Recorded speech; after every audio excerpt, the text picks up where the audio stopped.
አሳሩ በዛብህና ምክረሰናይ በሆጋቸው የሁላችንንም የኑሮ ጉዳይ ያነሳሉ። በምክረ ሐሳባቸው ሕይወታችንን እየዳሰሱ መንገዳችንን በሰናይ ጎዳና ይገነባሉ። እነሆ አሳሩ በዛብህ ፈተናውን ለማጋራት ደብዳቤውን ለወዳጁ ልኳል። ወዳጄ ምክረሰናይ ለጤናህ እንዴት ከርመሃል? እኔ በጣም ደህና ነኝ። ሳምንቱ እንዴት አለፈልህ ባክህ? አቤት አቤት ጊዜው እንዴት ነው እየበረረ ያለው? እኛም ቀልብ ሳንገዛ ለነገ መጦሪያ የሚሆን ነገር ሳናስቀምጥ ሁሉም ነገር መያዣ መጨበጫ እንደጠፋው ይኸው ሳንይዘው ጊዜው ነጎደ ከነፈ። እንደው 2017 ዓመተ ምህረትም እኮ አራተኛውን ወር አጠናቆ ወደ አምስተኛው ወር ሊሻገር ጥቂት ቀናት ብቻ ቀሩት። ፈረንጆቹም አዲሱን ዓመታቸውን ይዘዋል። የኛው ነገር ግን እንደው ተከድኖ ይብሰል። ሌላው ቀርቶ የት መንቀጥቀጡ ነገር ነው። ከተኛችሁበት ነቃ በሉ ለማለት ፈልጎ ነው መሰል ዝም ብሎ ይንቀጠቀጥ ይዟል። የጊዜው ነገርማ ይነገር። አንዳንዴማ ድሮም ታውቃለህ ስራ ቶሎ ያልቅልኝም። እንዲሁ ጧቱን ከምሽቱ ሳለይ እየናወስኩ እየባዘንኩ መኖርን ተያይዤዋለሁ። ለማንኛውም ወዳጄ የዛሬውን ደብዳቤ እንድጽፍልህ ምክንያት የሆነኝ ግን ከኔ ምርየት በፊት አንተን እንኳን አደረሰህ። እንዲህ በዓል በደረሰው ቁጥር ምን ነው ባልደረሰ እያስባለኝ ያለው ነገር የኑሮ እንዲህ መወደድና የዋጋ መናር ነገር ነው።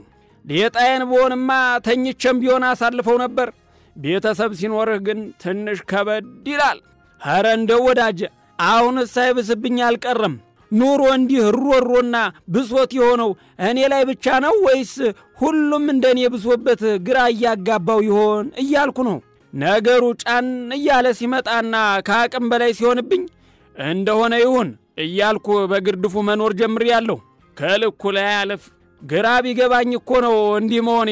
እንዲህ የምሆነው ወድጄ እንዳይመስልህ ቢብስብኝ ነው። በዓሉ በቀረበ ቁጥር ምኑን ከምን አደርገዋለሁ የሚለው ነገር ጭንቅ ብሎኛል።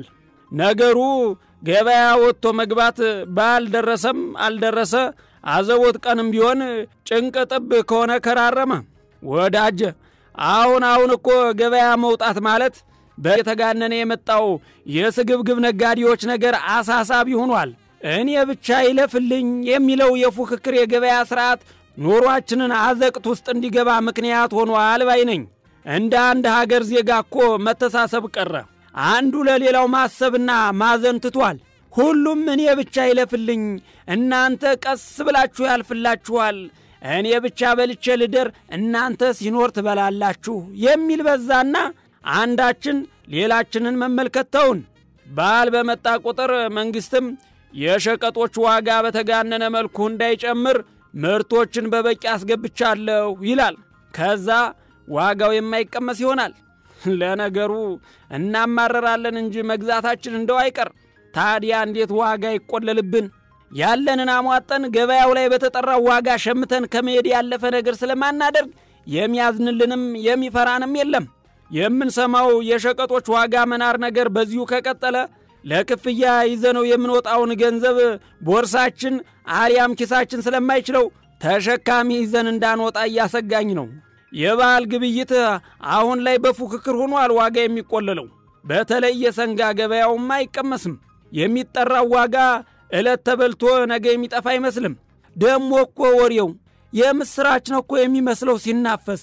ዘንድሮ በ90 ምናምን ሺህ ብር የተሸጠው ምንትስ በሬ በ100 ምናምን የተሸጠው ሰንጋ ሐረዲያ አሁን ይሄ አስደሳች ዜና ሆኖ ነው የሚነገረው።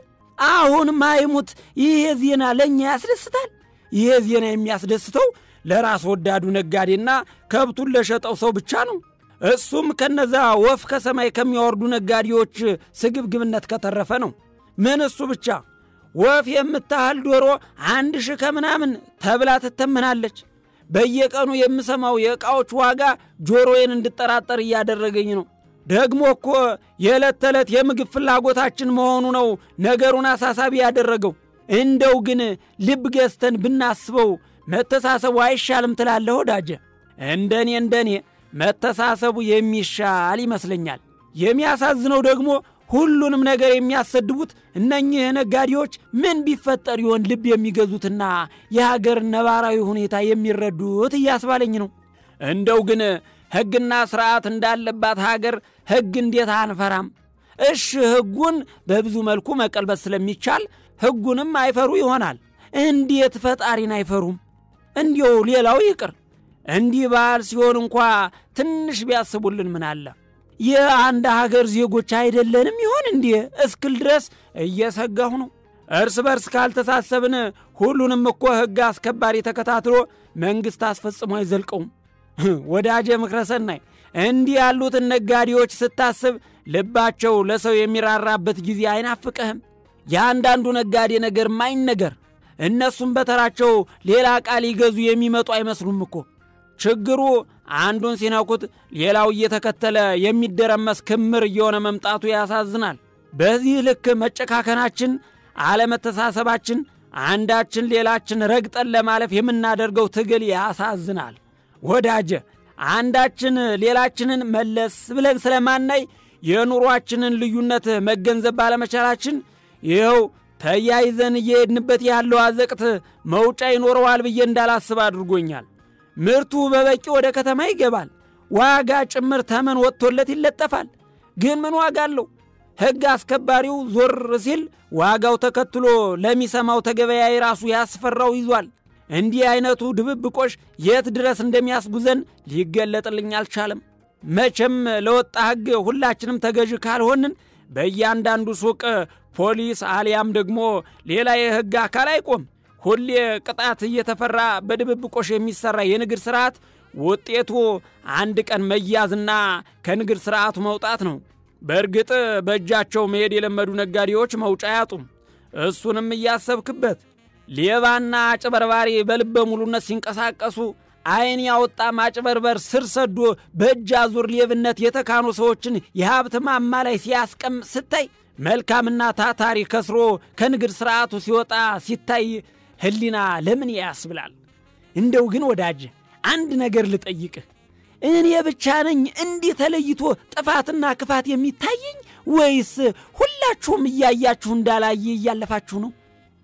ብቻ ወዳጅ ነገሩ ሁሉ ከምናስ የእድር ስብሰባው ላይ ስለተነገረ ለመግዛት ሄጄ የገጠመኝ ላክልልህ።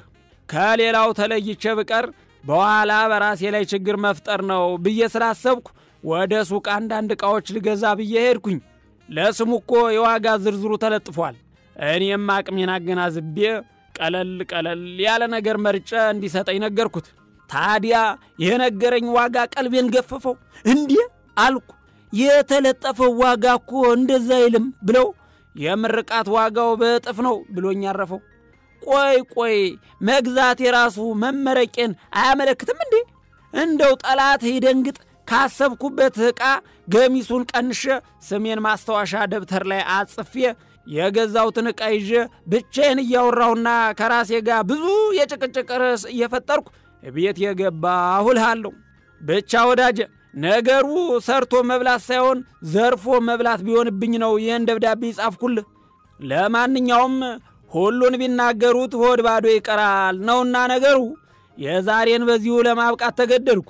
አንተም ቢሆን ይሻላል የምትለውን ሐሳብ ከትበህ ላክልኝ። አክባሪ ወዳጅህ አሳሩ በዛብህ።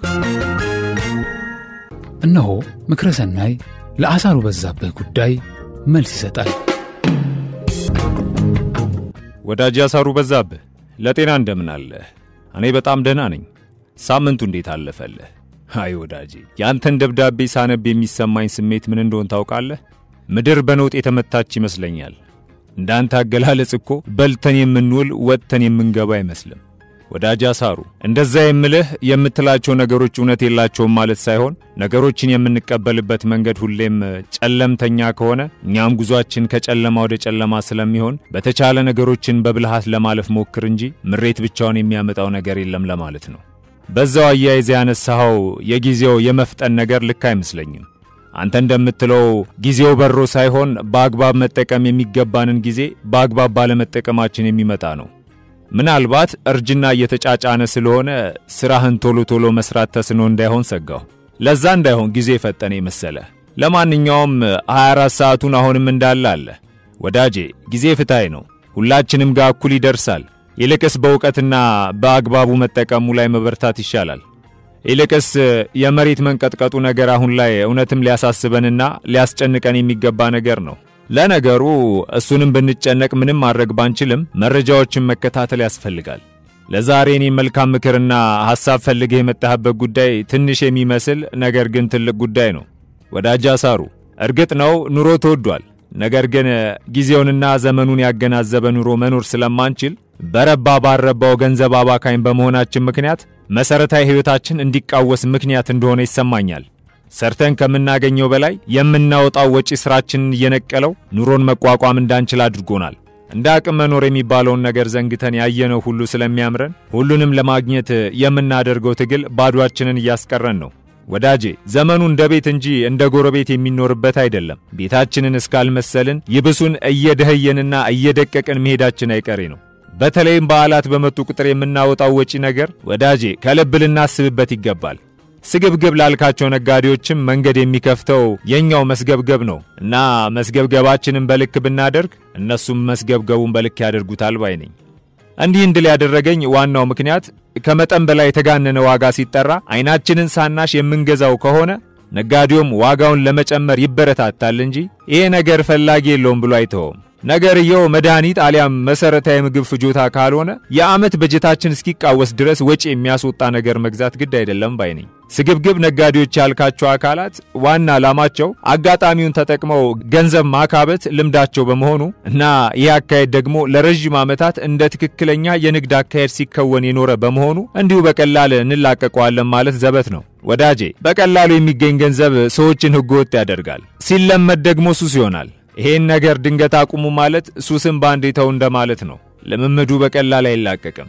እንዲህ ያሉ አሰራሮች ሊፈቱ የሚችሉት የህግ አፈጻጸሞች ፍትሃዊ ሲሆኑና ለህዝብ ማሰብ ሲጀመር ነው። የገንዘብ ነገር በዚህ ዘመን ለሰው ፍጥረት ሁሉ ከባድ ፈተና የሆነበት ወቅት በመሆኑ ሰዎች ስብናቸውን እንዲተው ለሰዎች እንዳይራሩ እያደረገ ነው።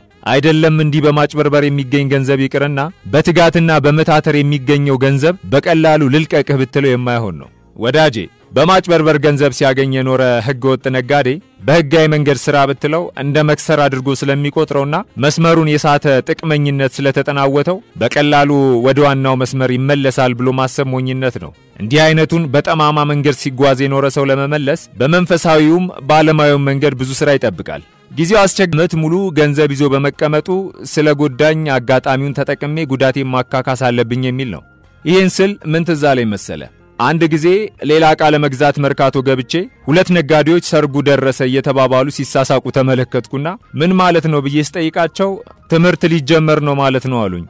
ለዛ ነው ለነሱ ሰርግና ምላሽ ሆነላቸው ማለቴ። እንዲህ በዓላት በቀረቡ ቁጥርማ አንዳንዶቹ ነጋዴዎች ነገም በሌላ የግብይት ስርዓት ውስጥ ሸማቹን የሚያገኙት አይመስሉም። ለነገ የሚባለው ነገር ውስጣቸው የለም። ይልቅስ ዛሬን ብቻ ስለሚያስቡ ደንበኛ አይፈልጉም። ከምንም በላይ እኔን የሚያስገርመኝ ደግሞ ተናበው አንድ አይነት ዋጋ የሚያወጡት ነው። ሸማቹም በዛው ልክ ክብረት የለውም። ለነገሩ ነጋዴውንም አትፍረድበት። እነሱንም የሚመራ ራሱን የቻለ የደላላ ቡድን ስላለ የንግድ ስርዓቱ ከስር መሰረቱ ተፈትሾ መፍትሄ ሊሰጠው የሚገባ ጉዳይ ነው። የበዓል ወቅት ግብይት በራሱ ለብዙ አደጋዎችና ወንጀሎች የተጋለጠ ነው። አንዳንዴ ሰዎች በአንድ ቀን ሁሉንም ነገር መግዛት ግድ ነው ብዬ አላስብም። እንደውም የበዓል ወቅት ግብይት ስሜታዊ ስለሚያደርግ ለከባድ ወጪ ያጋልጣል።